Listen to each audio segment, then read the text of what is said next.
എല്ലാവർക്കും നമസ്കാരം. ഞാൻ റിഞ്ചു അച്ഛനാണ്. നിങ്ങൾക്ക് കേൾക്കാമെന്ന് വിശ്വസിക്കുന്നു. ഞാൻ വന്നത് ഡബ്ലിൻ എന്ന് പറയുന്ന അയർലൻഡിലെ സ്ഥലമാണ്.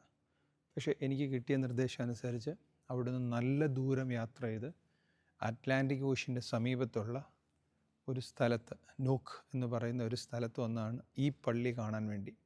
ഈ പള്ളിയുടെ വർണ്ണനകളാണ് നിങ്ങളുടെ അടുക്കലെന്ന് പങ്കുവയ്ക്കാമെന്ന് ഞാൻ ആഗ്രഹിക്കുന്നത്. വളരെ മനോഹരമായിരിക്കുന്ന ഈ പള്ളിയിലേക്ക് നമുക്ക് പ്രവേശിക്കുകയാണ്. നോക്കിയാൽ അറിയാം, വളരെ വൃത്തിയായി മെയിൻറ്റെയിൻ ചെയ്തിരിക്കുന്ന ഒരു ദേവാലയമാണ്. ഇനി എന്നെ വിഷ്വൽ നിങ്ങളെ കാണിക്കുന്നതിലുപരിയായി ഈ പള്ളിയുടെ കാര്യങ്ങളെക്കുറിച്ച് നിങ്ങളോട് പറയാമെന്നാണ് ഞാൻ ആഗ്രഹിക്കുന്നത്. ഈ പള്ളിയുടെ പ്രത്യേകത എന്ന് പറയുന്നത്, ഇവിടെ 1879 ഓഗസ്റ്റ് മാസം 21-ാം തീയതി വ്യാഴാഴ്ച ഒരു കൂട്ടം ആളുകൾ ഈ സ്ഥലത്ത് വരികയും ആ സ്ഥലത്ത് അവർക്ക് വളരെ കൃത്യമായി ഒരു പ്രത്യക്ഷപ്പെടൽ ഉണ്ടാകുകയും ചെയ്തതായി പറയപ്പെടുന്നു. ആ പ്രത്യക്ഷപ്പെട്ടത് ആരൊക്കെ എന്ന് പറഞ്ഞാൽ അതവിടെ നിങ്ങൾക്ക് കാണാൻ സാധിക്കുന്നുണ്ട്. ആ ഫോട്ടോയ്ക്കകത്ത് പ്രത്യക്ഷപ്പെട്ടത് ദൈവമാതാവ്, യോസഫ് പിതാവ്, പിന്നെ യോഹാനൻ, അതായത്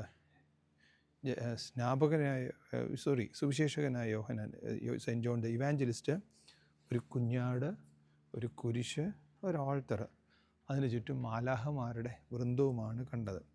അതുകൂടാതെ 15 പേരാണ് ഇത് കണ്ടത്.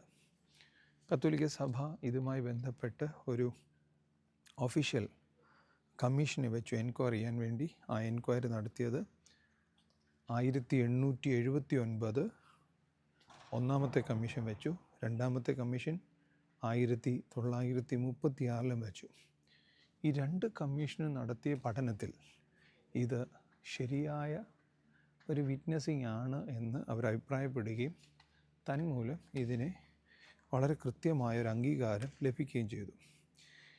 അങ്ങനെയാണ് ഈ പള്ളി ഇത്രത്തോളം പ്രശസ്തമായത്. 1979 the church of our lady queen of Ireland എന്ന് ഇതിന് നാമകരണം നൽകി. ജോൺ പോൾ സെക്കൻഡ് പോപ്പ് 1879 ഇവിടെ വരികയൊക്കെ ചെയ്തതായിട്ടുള്ള ചരിത്രം ഇതിന് വളരെ വ്യക്തമായിട്ടുണ്ട്.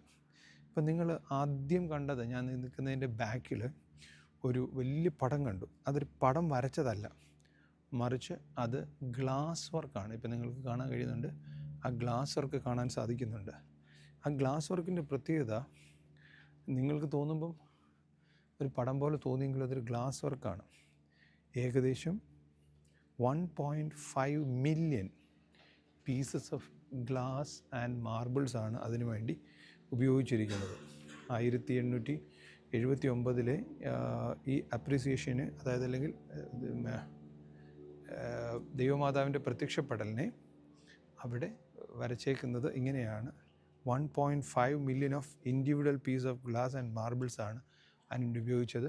അതിൻ്റെ ചിത്രങ്ങളൊക്കെ ഞാൻ ഇതിൻ്റെ താഴെ കമൻ്റായിട്ട് നിങ്ങൾക്ക് ഇട്ട് തരുന്നതായിരിക്കും. ഇനി നിങ്ങൾ കണ്ടു, അതിൻ്റെ ഫ്രണ്ടിൽ വരുന്ന വഴിക്ക് തന്നെ ഒരു മാതാവിൻ്റെ രൂപം വച്ചിരിക്കുന്നത് നിങ്ങൾ കണ്ടു കാണും. ഈ മാതാവിൻ്റെ രൂപം എന്ന് പറയുന്നത്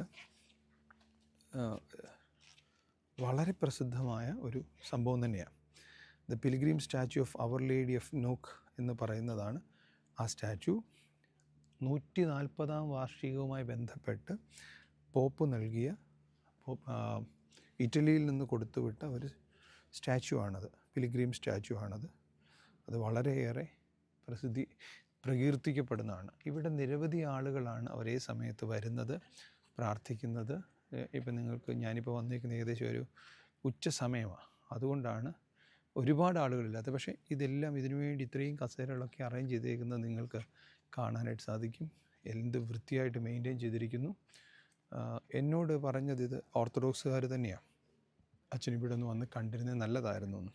പക്ഷേ ദൈവത്തിൻ്റെ കാരണം കൊണ്ട് ഞാൻ എൻ്റെ ഒരു ദിവസം കംപ്ലീറ്റായിട്ട് ഇതിനു വേണ്ടി മാറ്റി വെച്ചിട്ടാണ് ഇവിടെ വരാനായിട്ട് ശ്രദ്ധിച്ചത്. ദൈവത്തിൻ്റെ വളരെ കരുണ ഇതൊന്ന് കാണാനായിട്ട് ദൈവം ഇടയാക്കി. ദൈവത്തെ സ്തുതിക്കുന്നു. നിങ്ങൾക്കും ഒരു പക്ഷേ ഇത് വന്ന് കണ്ടിട്ടുള്ളവരൊക്കെ ഒത്തിരി പേര് കാണും. ആ കണ്ടിട്ടുള്ളവരുടെ ഇടയിൽ അവരത് ചെയ്യാഞ്ഞുകൊണ്ട് ഞാനിങ്ങനെ ഒരു വീഡിയോ ചെയ്തിട്ടുള്ളൂ. ദൈവമാതാവ് പ്രത്യക്ഷപ്പെട്ടെങ്കിൽ നല്ല കാര്യം, വിശുദ്ധിയായി തീരട്ടെ. ഇത് കാണാൻ ഇടയാക്കി തീർത്തതിൽ ദൈവത്തെ സ്തുതിക്കുന്നു. ഇത് കാണിച്ചു തരാൻ കഴിഞ്ഞതിൽ നിങ്ങളോടൊപ്പം ഞാനും ദൈവത്തെ സ്തുതിക്കുന്നു. ദൈവം എല്ലാവരെയും അനുഗ്രഹിക്കട്ടെ. പരിശുദ്ധ അമ്മയുടെയും ഇവിടെ നിങ്ങൾക്ക് കാണാൻ കഴിയുന്ന പോലുള്ള പരിശുദ്ധ അമ്മ, യൗസേപ്പ് പിതാവ്, സുവിശേഷകനായ യോഹന്നാൻ, കുഞ്ഞാട് ക്രിസ്തുവിൻ്റെ പ്രതീകം, കുരിശു ക്രിസ്തുവിൻ്റെ പ്രതീകം, മാലാഹവൃന്ദം, ത്രോണോസ് അനുഗ്രഹമായി തീരട്ടെ. ദൈവം അനുഗ്രഹിക്കട്ടെ.